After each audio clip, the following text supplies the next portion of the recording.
You have stumbled upon or perhaps intentionally ended up here at my podcast, Actual Leigh. No matter the path that led you here, I hope that you will hang out and join me for a truly enjoyable conversation. Let's get started. Hey everybody, welcome to Actual Leigh. I am here with Meg, and we are mutuals on X. I think we were introduced through somebody else because I was looking for some verbiage, and then we just kind of connected and seeing your updates, and I was like, I'm gonna have you on my podcast. So hello, how are you doing today? I'm good. How are you? Okay. Good. Yeah, I Yeah. think we were introduced through Marcy, Yeah, if I I think recall. so. I'm so Yeah. bad at names. That's one of the issues with social media. If there's no faces, I kind of like not always. I have to have a context of the person to remember who they are because I'm so bad at names. I am So too. And like so many writers have pen names that are the display on social media. And then we connect and then I learn their like real names. So I sit there and I call people by two different names when I'm talking to or about them. And hard enough to learn one name and then I have to learn two.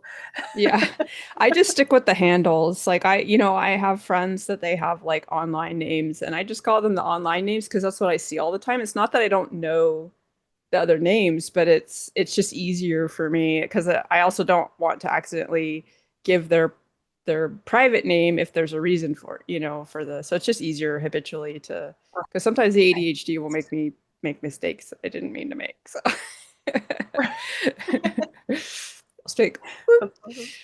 So yeah, you mentioned being a writer. So I know you write like books and short stories and stuff, right?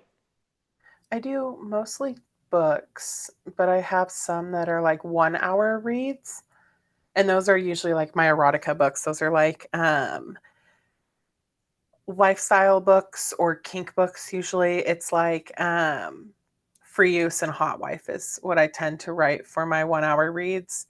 And those are under another name. That's Poppy Lang.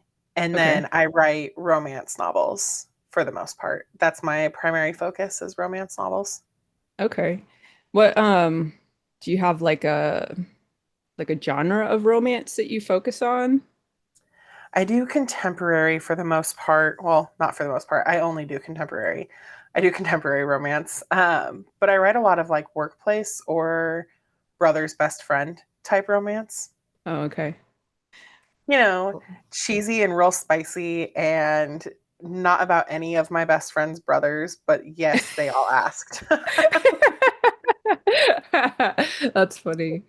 Yeah, the also like I feel like that might be like it's like something that people can plug themselves into really easily, you know. Yeah, everyone has that like best friend or friend who has an older or younger brother that you've always had that like in a different world on a different timeline.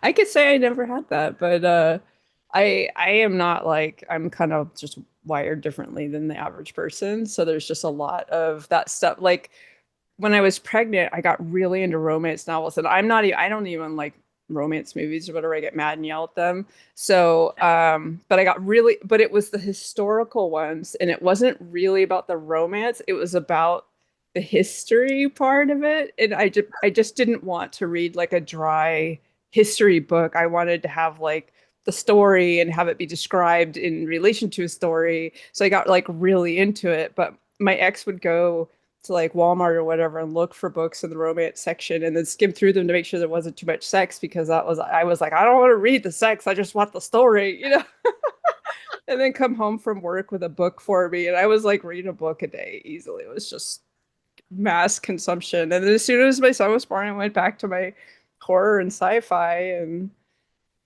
you know, Sometimes you just need a change of pace yeah. when like your head is in a different place. Cause like I'm originally horror trained. So I wrote horror almost exclusively until I started publishing. And when I started publishing, when I had picked up the, rhetorical pen again, I was at like this weirdly dark point in my life. Like it was right at the end of the pandemic and I was going through some grief. I was going through some fertility issues. I was like at this point where I was like, wow, nothing's going to work out. Life's over. It wasn't over, but like in my head, it kind of felt like it was. So picking up a pen and writing horror felt so hard. So I wrote romance. Yeah. It was really easy to write a lot of sex and tension and happy ever afters. So that's what I started writing, and then I had so much fun, and now that's what I write. But I do have horror coming again, hopefully at the end of the year. Yeah. That's, I mean, I think that's cool, you know. I la was it like last year, the year before, I had gotten like the Kindle, whatever, it was like 1 cent per month, whatever, to have access to where you can just get the books that are on there. And there's people that self-publish and they have like a billion ebooks, like they're just releasing Mhm. a book a month or whatever. So I ended up reading pretty much every series by this one specific author. And it was like all romance stuff, but a little bit like supernatural. And I think I read like 60 books. They weren't very long. They were like, you know, I think if I sat Sure. down in one sitting, it would take me like 2 hours to read each book. But and they weren't like she's not like super awesome author. Like it's like she gets better. You can tell like it's a process, which I do like seeing that when you get into an author, you can see them evolve. But it was like eating potato chips, you know? It was it's just like I just wasn't into the heavy like because I like really like when I read sci-fi, like sort of the heavy sci-fi and stuff like that, the hard sci-fi, I guess. Sure. And I just was like, my brain's not there, so I just got into that, and then I switched back out of it. Now I'm back to like reading other stuff, but it was like a re like an escape that I didn't tell any of my friends I was reading them because they would be like, "What?" Now I'm telling everybody, but Right. Right. It's not a secret anymore. yeah. Because I My guess I best was friend on, used it was like a weird identity. I was like, who am I? This isn't, you know, but I guess it's just what I needed at that moment. yeah. My best friend used to message me and be like, oh, I'm just reading. And I'd be like, what are you reading? And she would just kind of go, um, just like another smutty romance novel. And I'd be like, girl, why are you like saying that like you should be embarrassed of it? I want to know which one. I want to read this. Yeah. I was like, don't be ashamed of what you read. Just read it. Right? Read is good for the brain no matter what it is. So just do Exactly. it. Yeah. That's so were you like, did you get into writing like when you were a kid and stuff, or is this something you kind of Yeah. I was like 7 the first time I said I was going to write a book. I I remember so vividly too. Like in my first grade class, the teacher assigned this little assignment where she played a movie on the little TV in the classroom and it had no words. It just had simple music and a little 5-minute video of a snowman that became friends with a little boy and then the little boy invites him in for soup and then the snowman melts. And then like it snows again and the snowman's outside again and he's like, "Oh my gosh, he came back. Oh, like there's some lesson about snowmen stay outside." I don't know. And we all had to like write what happened in this story. And so we all wrote these little books and I got selected to read it to the old folks home. They used to go like monthly to the little senior center in town. It was so cute. And is? I sat there and I read the book and they clapped at the end and I felt so special. And I loved it. So I started writing in like the second grade a series of like children's books about a man shaped like a heart. And there was like 30 or something of them. I don't ever know what happened to any of those books, but Ugh. I started writing very, very young. I was adamant. This is what I was going to do. That's awesome. Yeah, I loved reading as a kid. I started reading um I don't really remember when you know, like how I started reading, but I know that I started reading the books on my mom's shelves, so Stephen King and stuff like that when I was like Yeah, I love 7. Stephen King. So I had a very like I was very advanced in like English and reading and all that when I was in school, but not that my schooling reflected that. They never like bumped me up or anything, but they would have like reading contests for like the whole school district and I would just be like 100 books ahead of all the other kids kind of thing because I'd just be like, "Argh, consume, consume," because I just go to the library. The librarians knew me because when I would go in, I'd get a lot of books, come back, having and then babble at them endlessly about all the books that I had read. And as I got older, I started cutting school and hanging out at the library. So Oh, I mean, I guess for all things you could have done when you cut school, hanging out at the library isn't so bad. yeah, because Like I it some, was like school was bitch to do boring. drugs at the mall, and you were like tucked between the stacks at the library reading your fourth book of the day. Right? Yeah, it's pretty funny. Even when I used to sneak out of the house, like when my mom finally caught me, she was like, "What do you have there partying?" I was like, "No, I go to the park and lay down, look at the stars." She's like, "What the Right? she, Were you out there she partying? I mean, no. I was like, I don't really like people. I just, Plus everybody was I'm doing more. drugs, and I just wasn't like, it was not my scene. I grew up, my parents were like post sort of hippie stoners, and a lot of their friends were druggies, and and they educated me about what drugs do to your body, like because they were like, Mhm. so I already knew when I was 12, if you do LSD, it stays in your body. It was like and I was like, I'm not doing any of that. So I would Right. sometimes hang out with people when they were doing drugs and be like the safe person, but I wasn't ever interested in like losing control like that. Sure. Um, and it's actually too bad because if I tried speed, I would have figured out I had ADHD a lot sooner. You don't usually hear someone going, God, I wish I would have tried those uppers in my early teens. Right? In But like retrospect. also I get that. Yeah. But yeah, no, I reading was such a happy place for me as like a coping mechanism too in my teens and all that. So I was like I got into Yeah. Anne Rice and Oh, I loved Anne Rice. My yeah, the sisters level and of I were all big detail. readers.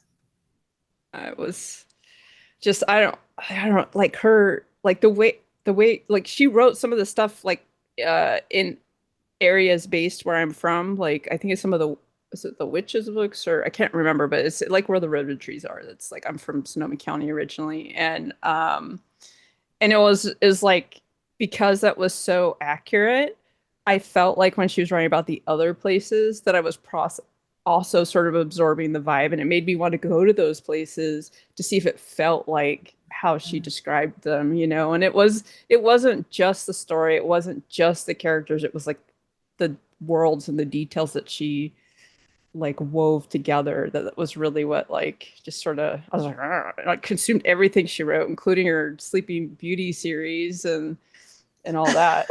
And I read that like a very analytical, right? Because like I don't really have much of a response to that type of content. And then I started giving the book to my friends to be like, oh, this is really interesting, like the psychology of the BDSM and stuff. And then now I have a whole bunch of friends from that part of my life that are all BDSM because we were like 16. So I introduced them Developed. to their kink early on. And I'm like, you're welcome. Yeah, I was definitely reading the Sleeping Beauty books when I was Yeah. like 14, 15, 16 years old for sure. So like I get that. Yeah. I get that. Yeah, it was just like my reason for reading it was so different than everybody else. I was like I didn't learn about being like ace till I was like in my 40s. So I just kind of was always like I'm different than everyone else. And Sure, yeah. you didn't have the like horny teenager No, I totally era. my sexuality was so internalized to me that like it's not that I didn't have sexual development, it's just that it was so relevant to everyone else that Hmm. that watching other like walking down the street with a friend and she would see a man that was attractive and she would just be like, "Oh, my pants." And I was just like, "What?" Like You're like, huh? okay. Yeah, I just literally didn't understand it. So it was helpful when I learned about asexuality and could be like, oh, that's why I just don't. Right. Oh, that Yeah. makes a lot of sense and is Everybody else is completely wired normal. for breeding and I'm not. Right. But it's still Yeah. interesting, and sometimes in the stories it can be interesting. I just get mad at TV shows that put it in for no good reason, like where it's not building the story. They just put it for Mhm. gratification, and I'm like, can I opt out of that 5 minutes? Because I could do other things with that 5 minutes. Yeah, Like, it's to the point where we just know at this point, like culturally, especially in America, sex sells. yeah, And it's just like how you get it. Like perfume commercials, cigarette commercials, clothing commercials, everything is so sexualized. yeah, Sex sells. And like when I was making my first book covers for my pen name, granted that's erotica, so it's obviously a very sexual genre. I was trying to make like these covers that were like pretty and eye catching, and someone was like, "Yeah, that's a really great cover, but you're not going to make anything off of it. You need boobs because that sells." And I went, yeah. "No, it doesn't." And I made a book cover without them and a book cover with them. And guess which book cover sold? Nothing. Boo. Oh, I said no, The the one pretty without one. boobs. Yeah, the one without boobs. Yeah. Yeah, the boobs were the Yeah. yeah. I And when I started clowning, I learned that like that was the first time I'd ever had anyone tell me I was hot or whatever, or that really like my social media got any kind of attention. I wasn't even trying to be hot. I was just dressed up in clown stuff and wore somewhat feminine clothing, which I don't normally do. And all of a sudden it was like people were like, "Whoa." And I was like, this is interesting. So I play with it. It's like, sure, it's it's fun, you know. I had no idea because I've never participated in society in that way. So just kind of, sure. yeah. I feel like sometimes I participate in society too much that way. You're helping people. So sexual drive is okay. It's Yeah. acceptable. So do you do authoring as like a full-time thing or is that like on the side of a full-time job? Sadly, it is still just a part-time job. I do have a day job. I work in construction. I'm a construction coordinator. Nice. Yeah. That's It's not too bad. I enjoy it. I basically spend all day repeating myself a lot because I work with all men. yeah. But you can have a sense of humor with them and they're not going to get offended. That's Yeah. having worked in male-dominated spaces, I tend to have a pretty dirty mouth, and that's never been a problem. They're always Yeah, like, "Oh, you're okay. You're safe. You're okay." Like, or at first they'll say something and then they're like, "Oh shit, I'm sorry, Meg." And I'm like, "No, no, you're good. I'm fluent in all things uncomfortable. It's okay." And so now they're so comfortable about it to the point where they like will just say some of the most vulgar shit when they're leaving and I'm like, "I cannot believe you just said that to me, but also like have a good night." yeah. I Or it's like you gotta throw sometimes one up them, and like I like it when they're like doing that, and then you manage to say something that just makes them all uncomfortable, and you win. You like won for the day, you know? You're like, "Yes." You're like, "I'm gonna walk away now because I cannot top Yeah. that." Like, one of my favorites is like when one of my coworkers, I had two coworkers, and one of them, like they used to be friends, and one was like, "What are you doing this weekend? You gonna come over? We're gonna play blackjack and have some hookers." And the other coworker was like, "Hell yeah, I'm on my way." And I was like, "Well, can I come over? I love blackjack and hookers." And the one looked at me straight in the face, and he goes, "Well, yeah, if you don't go, then it's just blackjack." And I went, I don't even know what to say to that. Like I was speechless. I could not come with anything clever on the spot, and I just went, "Well, I guess I'm gonna go sit back down now because I don't know what to say to that." I had to like walk away and sit back Yeah. down because there was. What do you even say to something like that? You go, bitch, you can't afford me. That's Oh, in retrospect, that would have been a yeah. great answer. I so when I was a kid, my childhood best friend and I, we would one up each other in this way that was like it would end up being like universal level infinity stuff. And so I got really good at the comebacks. And it's only at certain types that I'm good at, and that's the type that I'm good at. There's other situations where it the next day I'll be like, man, I should have said that. Like, but those kind of like childish kind of I can, you know. I think my favorite one, my stepdad and I used to do the same thing. And they were pretty like we'd get pretty mean to each other.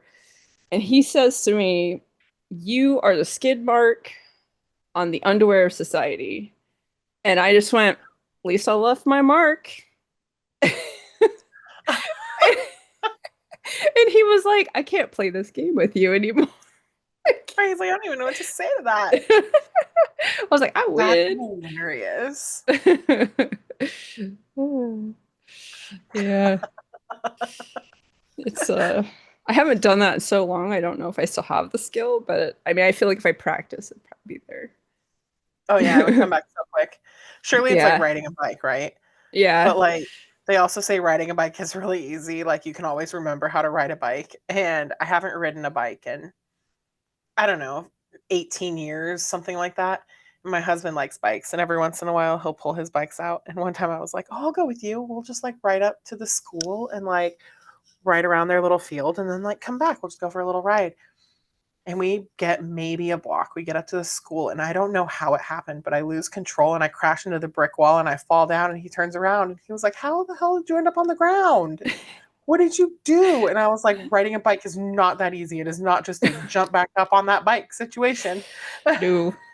Yeah, there's like a lot that's taken for granted, like like our sense of balance and the being able Yeah. basically because I rode motorcycles most of my life, and there's this level of attention to detail that you have to have when you're on a motorcycle. And whenever I've taken a break from it, I start over like I'm a new rider, and it will come back faster than I when I believe first it. learned. But there's still like a couple of weeks there where I kind of have to remember how to relax in the corners, and all the like muscle memory stuff has to kind of like tighten back up. And bicycle is like it's the same. There's a lot going on there that we don't use normally. So to me, I'm like, yeah, it's like riding a bike, except that like nobody's talking about being good at riding a bike. You could still ride You're it. just on the bike. Yeah. You may crash into the wall, but at least you pedaled there. Right. Oh, so I think I saw some posts about you. You went to a convention, or do you go to conventions or events I do or? like book signings a few times a year, and they're like big convention style book signings. There's usually like 80-ish authors at the ones that I do.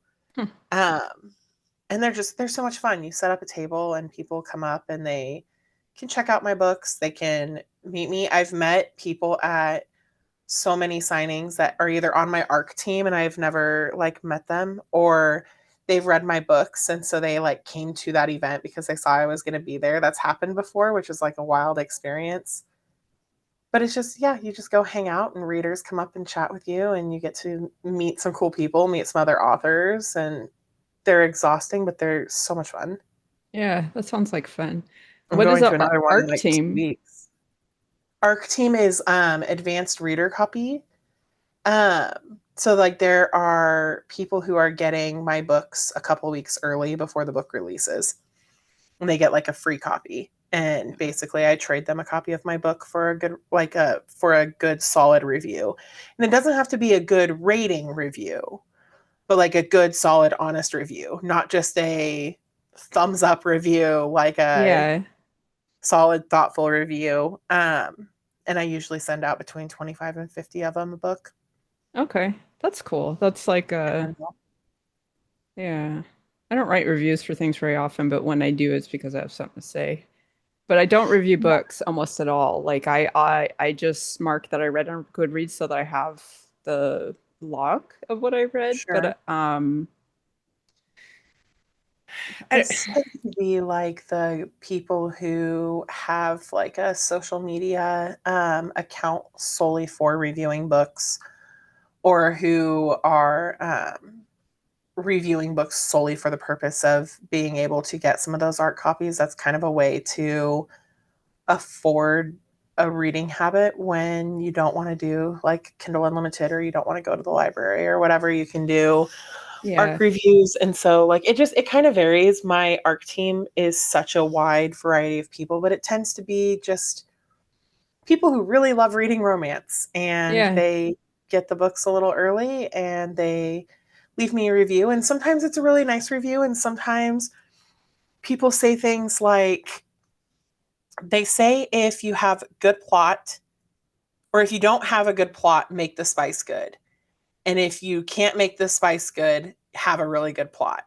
both things this author should have followed. That reader did not like my book. Ouch. But like they were one reader that didn't like that book, and I got several reviews that were really great on that book. Yeah. And it's just, It's I so try not to read subjective. most of them, but yeah, it's subjective. There's books that people absolutely love that I cannot stand. And there are Yeah. books that I absolutely love that people are like, you what? Yeah, So I get what? that. Yeah. I mean, it's like anything really. I don't, and I was just thinking about it. I was like, the reason why I leave reviews is it's they're technical items. So it's like I want people to know about using them. And I don't actually, when I'm going to consume any kind of media, I don't read reviews. I actively avoid them. So, like I'm in the horror community on X, but the people who do reviews and stuff, I have to mute them because I don't want that in my head. It'll just put me off from watching stuff because my Sure. brain will ruminate over what the person said. So it's part of the reason why I don't tell people what I'm consuming until I'm done with it. Because if they're like, if I know them well enough and they're like, oh, I really liked that, my brain will Sherlock the whole fucking story and ruin it for me Mhm. because it's my brain's so good at doing that so I don't ever want to be exposed to other people's opinions. I just want to have my own experience and process it. And then after that, I don't mind having conversations about different experiences and stuff. So I think that's part of why I don't leave reviews is because it would be hypocritical of me to, but I leave reviews for technical stuff like tools and I equipment. feel like I don't leave a ton of reviews, and I don't read most of my reviews. I'll read some of the ARC reviews that come in because I get a special email with that one review in it. But like Goodreads, Amazon, I haven't read most of those reviews. They're not for me. Yeah. They're for other readers, and I'm not going to go open myself up to people who disliked a character or something like that when I know that there's others on there who like them, because I'll internalize that and spiral, and we don't need that. Yeah, and I it's don't like do it. you had the whole experience of writing it and having that relationship Mhm. with the characters and stuff. It's like why ruin it with somebody who wasn't there for it? Like, Yeah. Well, and that's a reader's space. They do it for other readers. They aren't saying it for me. So it's real easy for me to ignore. But at first, it was really difficult. My first book, Yeah. I read a lot of those reviews as they came in. And there was one that was like a 1 star that said, all they do is argue and fuck after. And then I like took that so personally. I was like, I thought my plot was better than that. And I had so many good reviews, but that one review just fucked with my brain for so long. And then I had somebody, I think on Twitter, message me and say, I want you to know I read this review about your book, and it was the only reason I bought the book. Um, and I loved it. And she left the same review with 5 stars. 5 stars. All they do is argue and fuck after. That's amazing.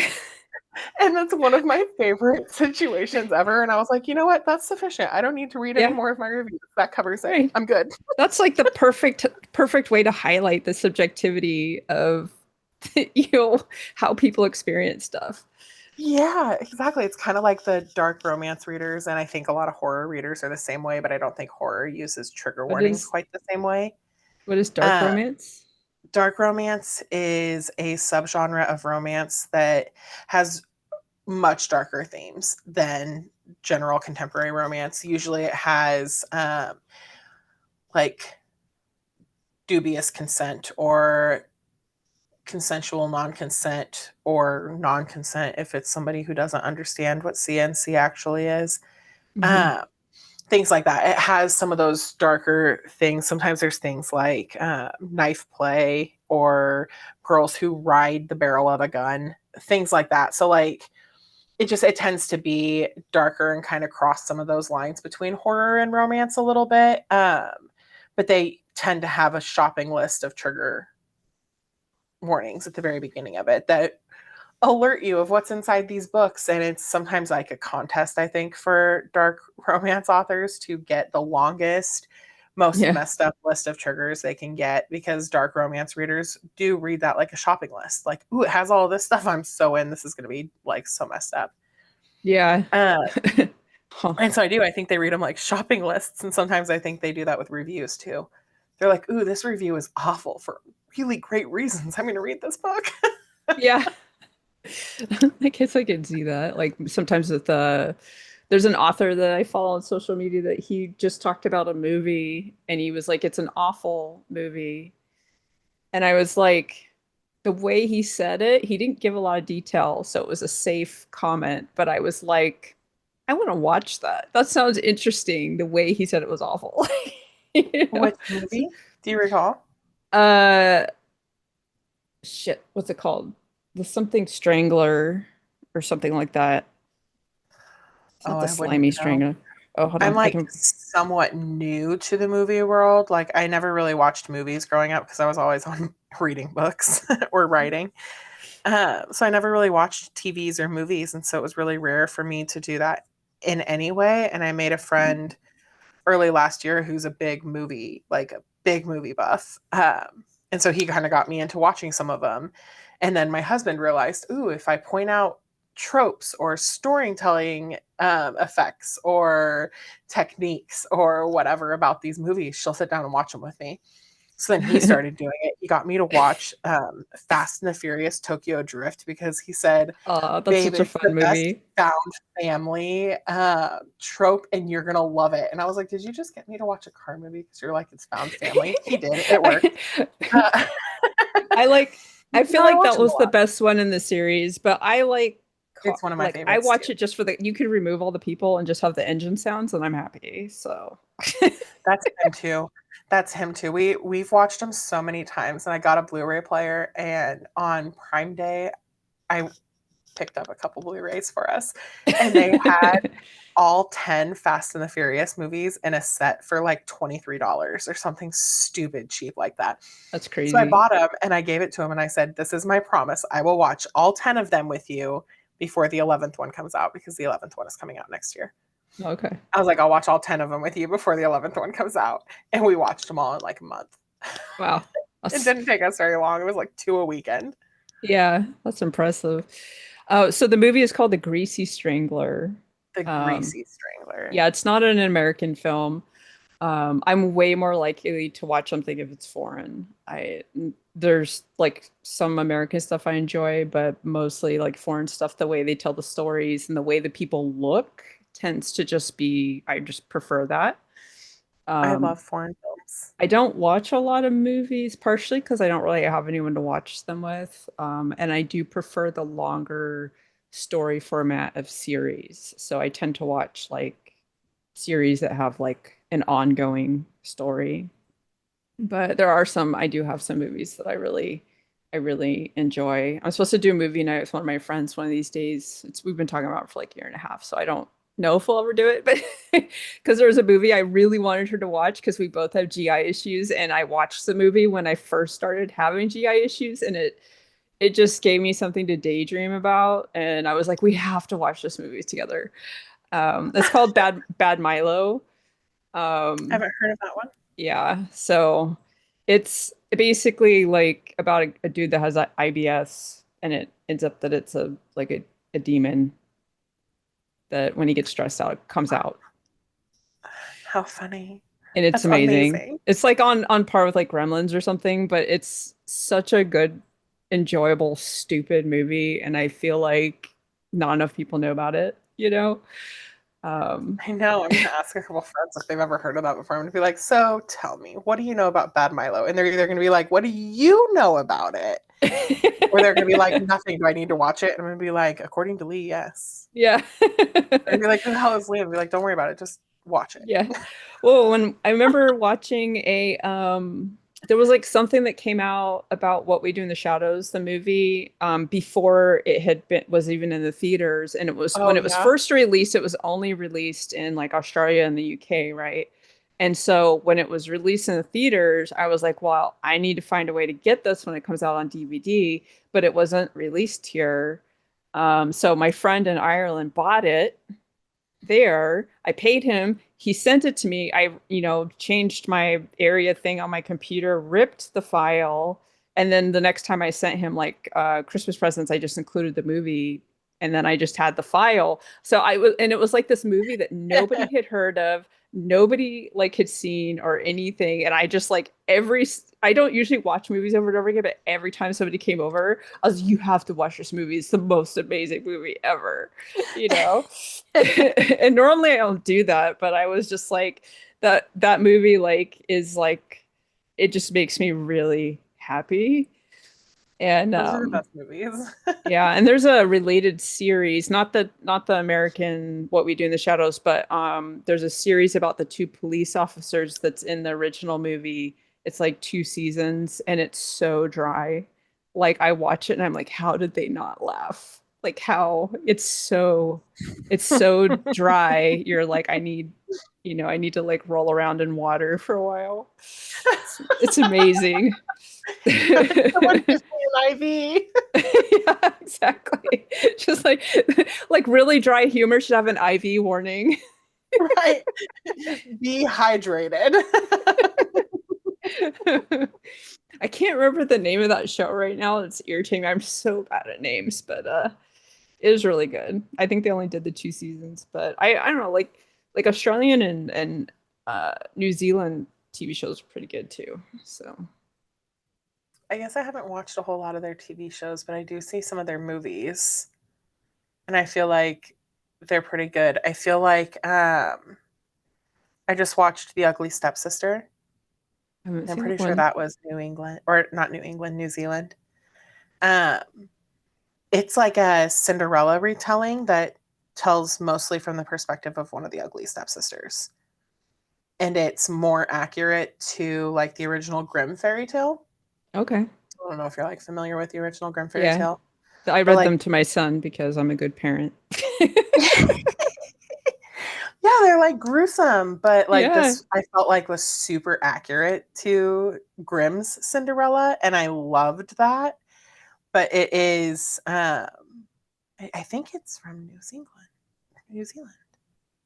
I keep tripping over that. I don't know why. Yeah. I don't know. I'll have to look it up and see. There's an actress, she's Australian. She was in Hereditary. I can't remember her name. But she was in a I'm movie looking. that was made in Australia. And it was really good. And I wish I could remember the name of it. I just remember she lit her fart on fire. That was like, it was a really good movie besides that, but that's like the what I'm like that, you know, it was a lot of fun. And you don't remember her name?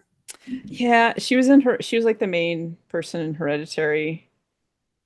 Tony That's what, Collette, yeah, the blonde she's woman. in, yeah. I will, if she's in it, I will watch. I have actors that I like, I'll watch anything they're in, and she's one of them. She's amazing.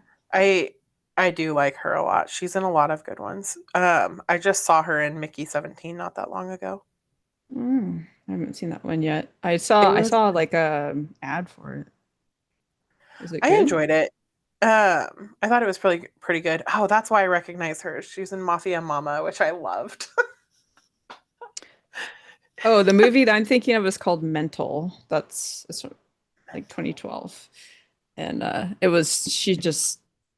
she was just like so it was just like a really I mean it's like a drama and it's about family and stuff, but it's she's just such a relatable character because she pushes against that like the social norm expectation stuff. And I always appreciate that when female characters get to do that and stuff. Me too.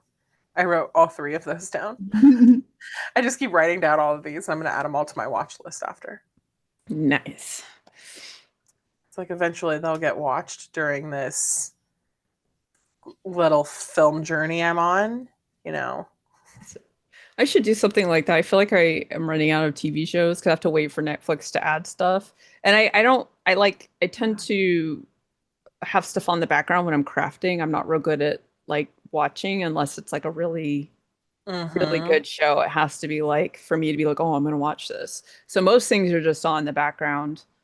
I'm kind of the Um, same way. I'll have my like sewing in my lap, or I'll be on my computer working on something, or it's hard for yeah. me to turn it off. That's why I go to the theater a lot. That's the only way I'll watch a movie without the distraction, because if I'm in the theater, I won't have my phone out. There won't be a laptop in my lap. I'm not sitting there with the jacket I'm embroidering. Like all of that stuff isn't a distraction. So I actually end up watching the movies. So I feel like I've watched all the new movies, and the older stuff takes me some like work to focus on.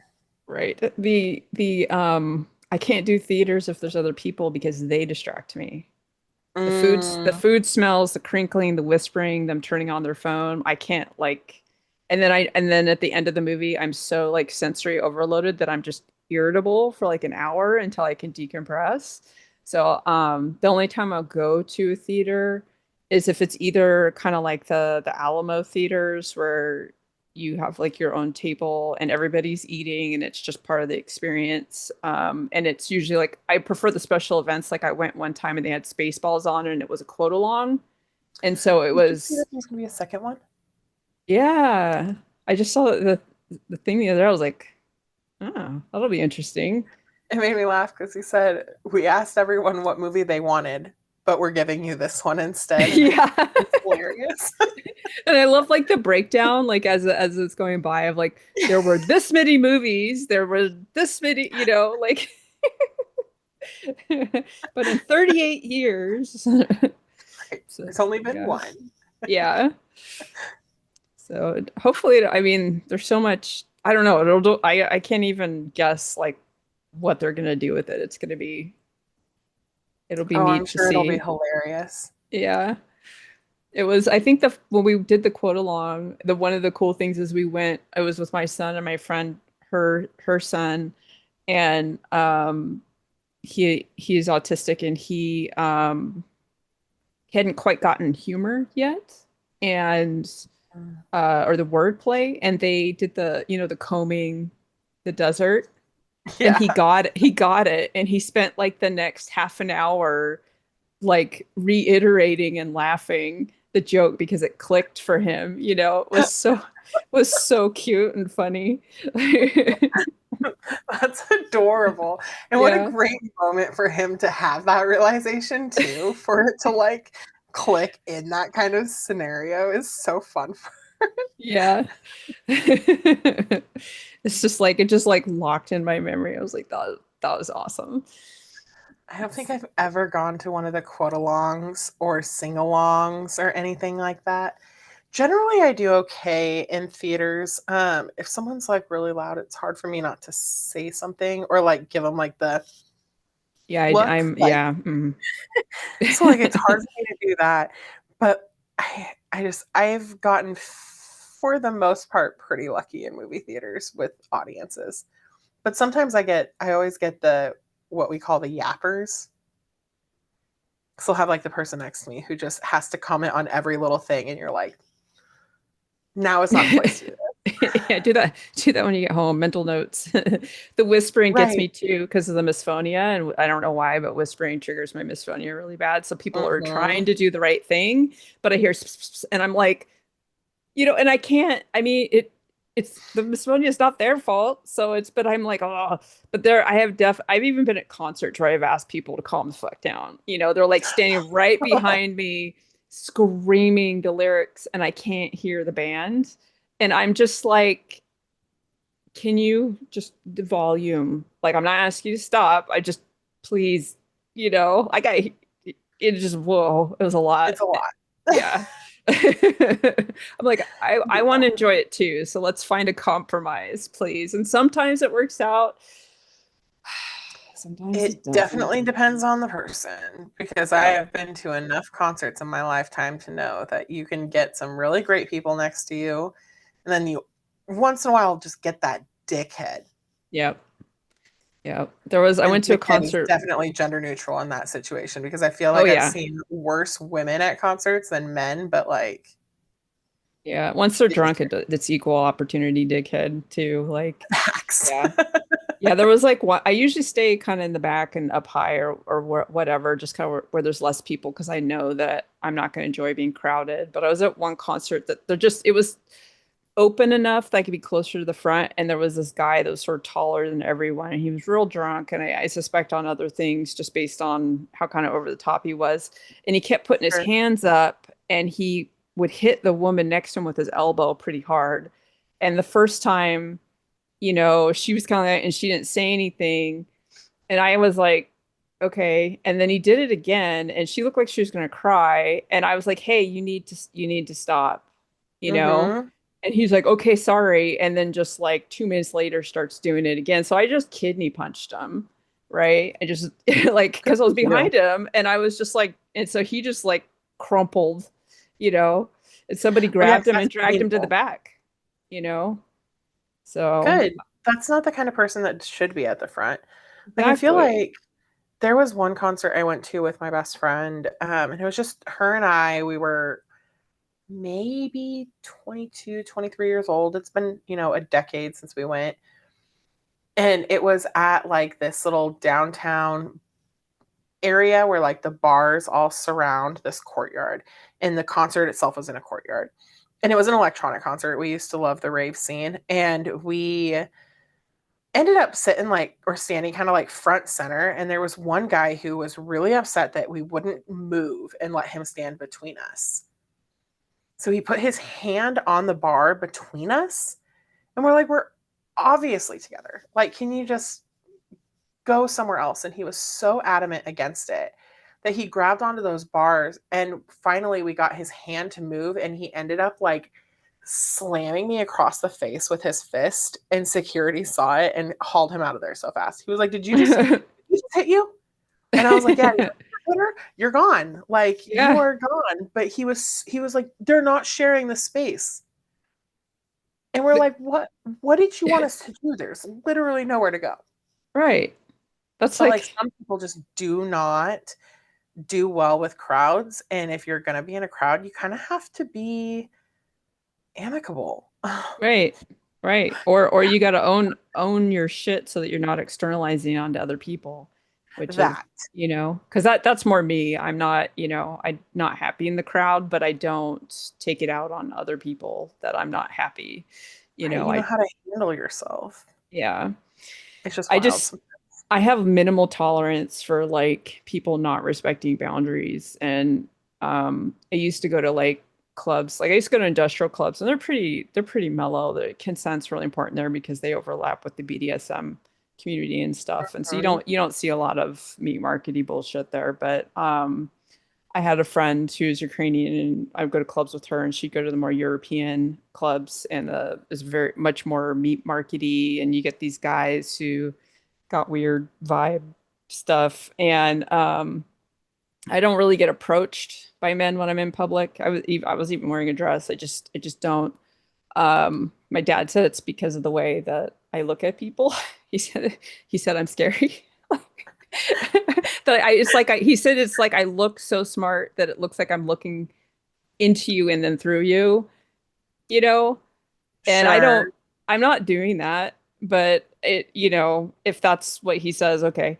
And so I would just hang out and sort of just people watch, which is enjoyable for me because nobody's bothering me, and just keep an eye on my friends or other women. Sometimes you just see shit happening, and I am not uncomfortable getting involved if I see things because a lot of women will demur, and I'm Yeah. like, I have so much rage in me. Please challenge me.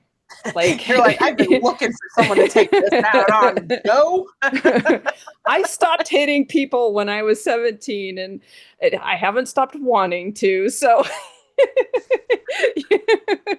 it's like, yeah, It there were a goes back couple, to that you can control yourself thing. yeah, I worked hard on that, but only people that deserve it. It's not like I want to hit everybody, but there are people Right. that they're not safe people. And there are a couple of times where like one of my friends would get grabbed or something. The guy would like we're walking. The one guy was like, she's like, no, I'm not interested. And he kept just coming up. And then when we went to leave, we were walking down the street to leave the club to go to the car. He was in his car waiting and he like jumps out, his buddy's behind the steering wheel, and he jumps out and like grabs my friend by her arm to like try to take her with them. And I'm like, and she's just Mm-mm. kind of like giggling. And I'm like, I just like grabbed the skin on his arm and pinched him, like a little kid does, and just stared at him. And I was just like, no, go away. you know? And he was so Right. like not expecting like that kind of response that it was like he just kind of like got lighter in color and then ran to the car. And when they drove away, they had like five screens and it was all playing like hardcore porn on the screens. And I was just like, that that was a red flag mobile, like you Right. know. That's like that van that you see on like the news, and you go, I wonder why anyone would get in the back of that van. It's because they get coerced and they just end up in the back of those vans. But that's what that sounds like, is that kind of Yeah. thing. Yeah, like the entire time that person, like she knew she didn't want to be in that situation, but she wasn't able to put that, Reasonably get away. yeah, and like if I hadn't been there, she might have still gotten away, but she would have done it very passively and would have taken forever. Or maybe not. Maybe she would have gone and partied with them. I don't know, but I was just like, no, Right. dude. No. No, it's not safe. Yeah, like That's I'm wild. like I'm not mm-mm. Yeah. I am not the one, and today is not the day, my friend. Yeah. My mom used to say that my intolerance for bullshit would make me a good bartender because I'm a good listener. I am Oh, relatable and can, but at the same time, I'm just like, no, and I have like my son says I have laser eyes when I don't approve of things. yeah. Or like So a good dealer at a casino. yeah. My mom used to do that actually. She did the card thing at the local casino when she moved back to the area. I didn't even think about that because she's the same way. She used to work at the probate department. She kind of like worked her way up into being into management. And a lot of the local attorneys who are douchebags and really mean to the clerks and stuff, they were Hmm. not like that with her. She was like, she's like, I'm not gonna, you misbehave. I won't file your shit today. Like, so everybody was That's nice to so her. funny. It's pretty, I Uh, guess, I guess, I guess I got it fair and square yeah, the apple didn't fall far, I guess, right? for that part. Yeah. Before I forget, let's do the little thing for my patrons. I Oh have yeah. a I have a book, and I'm going to ask you three numbers, and we'll do one number at a time.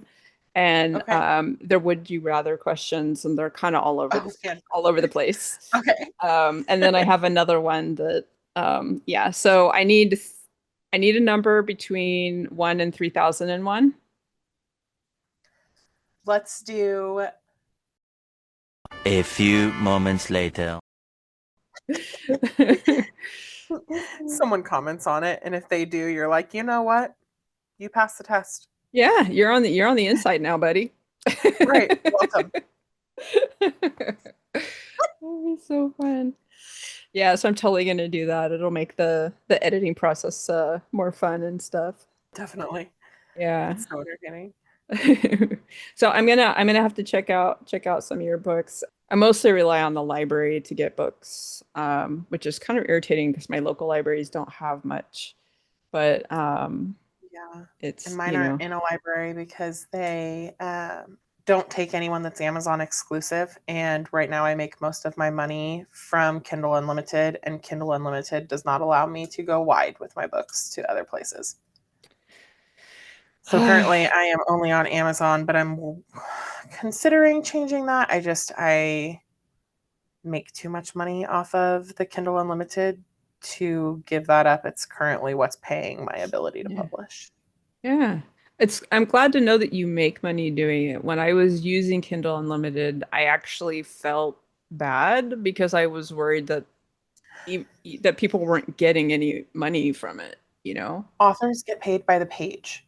So if you have Kindle Unlimited and you're reading, it counts the pages that you're reading, and we get paid. It's like a fifth of a penny a page or something like that. It's not very much. Like if you read my whole book, I make like $1.20 off of it, give or Right. take. Um, but I do get paid from people reading Kindle Unlimited. So at least that's nice. And there's a huge romance readership on Kindle Yeah. Unlimited. So I want them to be able to have my books because that's my ideal audience. So for now, I'm on Kindle Unlimited, which means it's hard for my books to be in libraries. But if you find one you want to read, just let me know. I got you. Okay. Yeah, I'll check it out.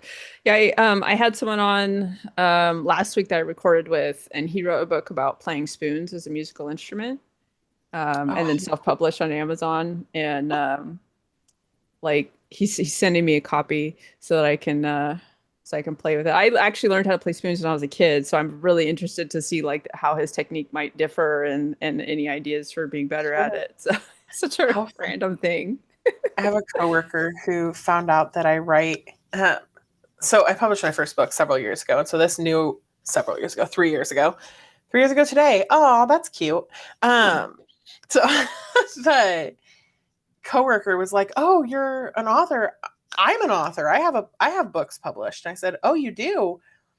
He goes, "Yeah, I have one." He goes, "And I've sold." He goes, "I don't mean to brag, but I published it 10 years ago, and I've sold like 80 copies."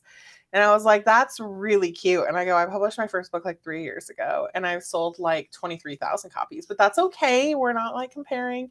But like, it felt good to kind of emasculate him for a second because he's one of those people who's like, "Oh, you did that? Well, I did that in South Korea." And you're like, "Oh, I'm sure you did." Yeah. Uh, It's not he's not sharing to be mutually interested in something, he's sharing to be like, I'm important. yeah, he's sharing because he's just kind of a pick me. Um, but he told me his book is about how to live rich in your 20s. And I gave him this look and I was like, that's nice, and I was like judging on the inside. And he goes, "Yeah, it's basically about all of the poor financial decisions I made in my early 20s that made me live rich while being horribly, horribly poor." And I was like, "That's hilarious." And it's an entire book. He was like, "Yeah, like, if you don't pay your rent, they won't evict you until it's been 90 days. So you can just be like a couple months behind on your rent, which allows you to pay that car payment for that Porsche you wanted, and you're just like, why are you getting sports cars in Europe and not paying your rent?" But he was like 22 and in the military, and that's just like what he used to do. And so he wrote a book on basically what not to do, but as a how to do it kind of book. And I was like, I would love to read that, but I can't find it anywhere. And I'm not about to ask him because I don't want him to know that he's going to sell 81 copies. Yeah. There's people on TikTok that make content around that stuff, and the privilege that's wrapped into that is it's something else. It's a reality I have never lived. Same. Yeah. But like, There's a as a man who spider. was in the Marines, he was able to like basically just make stupid financial decisions. It just always Yeah. cracked. Yeah. When I lived in San Diego, I had a bunch of buddies that I rode with. They were in the military. Most of them were Marines, not all of them. And Mm-hmm. they just yeah, it was like there was a certain level of shenanigans because of their lifestyle, you know? So Yeah. it was interesting. They just kind of but I to me it seemed like a kind of a fair trade-off for having to be in the military and kind of what you give up of being in the military. I think that's valid, to be Yeah. fair. But making poor financial decisions is in that extreme is different because that if you get the bad credit, it's not like it goes away when you leave the military. So, it's a little No, it different. doesn't. It's a little bit different, but Yeah. just how, and I'm sure his book, the way he kind of described it is ultimately don't do these things, but like how to live rich in your early 20s. And it's just a book of Yeah. how to avoid doing stupid shit. And I think that's just so clever, but I'm not going to read it. It would be a fun book to do like audio recordings from, I bet. I bet there's some like good sections. I bet you're probably right. Yeah. I still want to do that. My friend sent me a link to the book, like the website that has like a bunch of books that they're not, I don't know the word, like there's when you have to pay, whether you no longer have to pay to access them or use them or whatever. But I don't remember the technical jargon for that. But they're free to use, basically. So I was gonna do some voice voice recordings because I've had people tell me that I would have a good voice for like doing short stories or something. So I saved it Yeah. so that I can go through and see if I can find something that it can't be poetry because my brain does not comprehend poetry. So I would absolutely destroy whatever the intended rhythm is. But like stories and stuff I could do. Yeah. You might also look at like ACX because you can make some money off it Okay. there. Because they do like profit sharing. So you could find like indies like me who get on there and it benefits me because audiobooks are very expensive. So like I get it for a little cheaper because you get half my uh, royalties basically. And then you get some royalties for doing it. So it gets some money in your pocket. It's kind of nice. Yeah, I've never listened to an audiobook. How much acting is involved? Is it just reading or do people like add details? I think it's mostly just reading, but that's a great question because I don't listen to a lot of audiobooks. I I don't have struggle with attention them. span. I can't, Yeah. I can do real like podcasts if they're interactive enough. Like I can listen to like Star Talk, whatever, but I have to be doing something like driving, Yeah. cleaning, or something like that. I can't, listening That's where I'm is my, so when people at. send me like voice messages instead of like texting, I'm like, oh, I might listen to that next week. Like, Yeah. Yeah, like for me with podcasts, my thing is that if I zone out for 30 seconds and come back and I go, wait, what was she talking about? And then I listen for a second and I go, okay. And yeah, then I like pick back up and it's not a big deal because podcasts keep moving. And generally, if you zone out in a conversation, you can fall back into it pretty well. But yeah. like in the audiobooks, I'll zone out for 30 seconds and I'll come back and they'll be like, and that's why she had to die. And I'm like, well, shit, what did I fucking miss?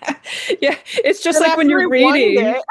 Yeah, like when you're Yeah. reading and you skip a spot or you stop, you start thinking about something else, so you're reading, but you're not paying attention, and then you're like, fuck, I have to go back and read that paragraph like four more times because I'm going to do it four more times. Like, Right. Same. I'm like, I struggle so much with that I'm kind of the same way. If I'm walking or something like that, I can listen to them and it's not so distracting, but I can't with audiobook. I have to be able to read along. And I'm the hmm same way. There's a reason I have the captions on my TV Yeah, because same. I can't hear the volume. Yeah, No matter how loud my TV is, I can't hear it unless I'm like watching their lips move yeah, or watching like the captions on the bottom. So if you send me that voice memo, it better be on something that translates it for me. right. Because like Snapchat or my chat will translate it or transcribe it. I mean, translate. Yeah, It'll transcribe it for me. And then while I'm listening to you talk, I'm also reading along with it. yeah. I really appreciate like people will send me videos on YouTube, and there's the captions are not very good, but like TED Talks, they always have a transcription, and that's really nice Mhm. to use. I have never been diagnosed, but I'm positive I have auditory processing disorder. My audiologist agrees with me on that. He like they didn't do the test, but he was like, based on everything I said, he's like, yeah, and that's a big part of like what you're describing is that I also have mid-range hearing loss, which is super rare, and that means I Oh, wow. lose the voices, and it makes it it it amplifies the impact of the auditory processing disorder because it's super hard to pull voices out from background noises when your brain works that way. And so then I have Mhm. hearing loss that, so I have a sound bar that has a really good clear voice setting. So the voices are louder and that does help, but my brain is still just not that good at processing spoken information. And so It's so people will be like, "Oh, here's this video on how to do this technical thing." And I'm like, did somebody write it down? Because that's how I'm going to learn it is by writing it down. If I do videos, I need, like when I was learning to knit, watching somebody cast on, I would just watch that one part and practice it. But I can't watch the whole video of them talking about it. It's not, I just, you know, same. Yeah. yeah.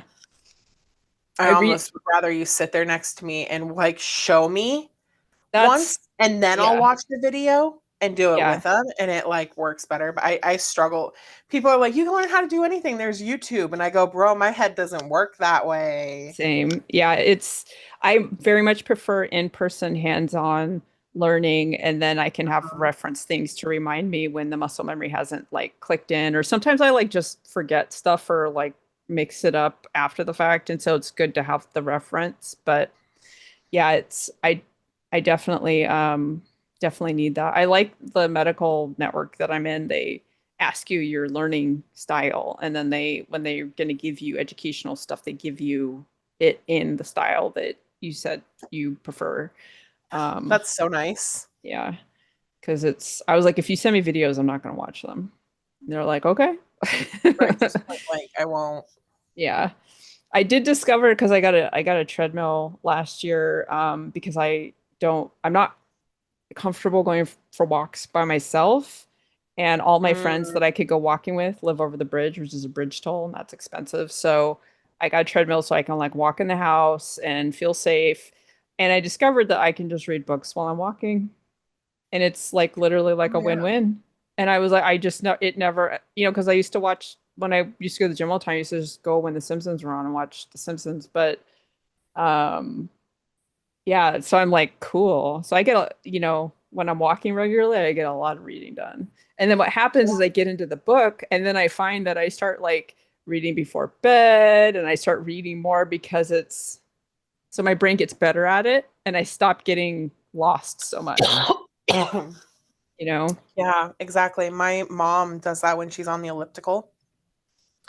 And it got to the point where she was like, I'm tired of, she goes, I know this sounds really funny, but I'm too lazy to reach up and hit the side of my Kindle to turn the page.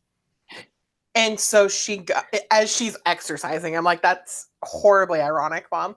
Right? She was like, I really want something that will like, I can just swipe. And so I got her one of those hands-free Kindle page turners, and it just Oh, clips onto the side of her Kindle, and she has a little mount that's like hooks it to the front of her elliptical. So it's uh-huh. propped in front of her, and then she's just got a little button that she holds in her hand, and she just hits it and it turns the page for her. Ah, that's kind of cool. I mean that's awesome to have any kind of tool like that for like anybody that might need it. But also like when you're exercising, it can be sketch to like, like if you're walking at a good Yeah. pace, you got to reach out to change because I set my book down, right? Like I could Yep. imagine just that's when I worry about tripping and falling is when I'm messing with my Kindle. So I believe it.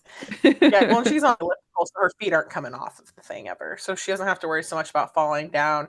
But I think she like starts doing this whole thing, and then she goes to hit the Oh, page and she almost feels like she's like missing the page or something. yeah. I do remember But whatever using it is, she doesn't have elliptical to that worry it now. like when you take your hand off, it can be hard to get back into that rhythm. I Yeah, and remember, hard to like yeah, almost put your hand back on the thing. And yeah, Kindles aren't very big, you know? So like she's reading a Kindle page every 8 steps. And so she's right. it throwing her off. And so this little thing, she doesn't have to take it off at all. She just sits there with it in her hand and just hits the button when she's ready.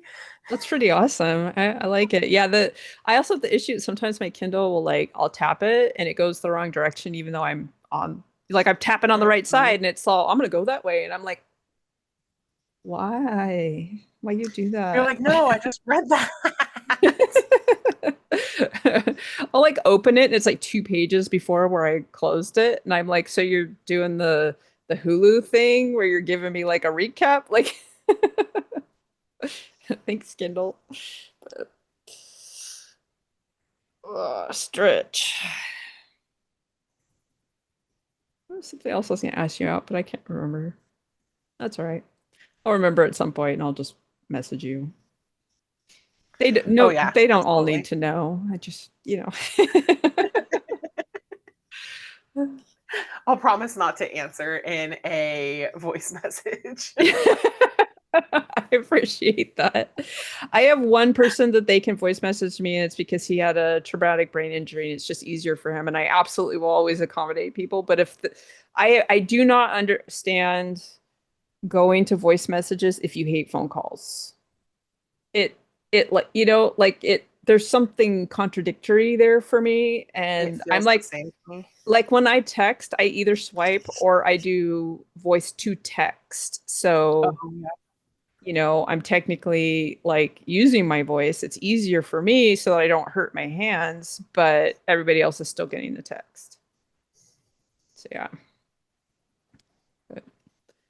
Cool. I think we could probably wrap it up. We've been recording for about hour and a half, actually. Pretty good. It went fast. Yeah, I did. I was like, I looked down, I was like, wait, it's like 6? What?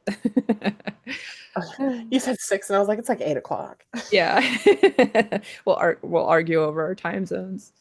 Right. It does feel randomly. Yeah. It feels so much further away for some reason. Yeah.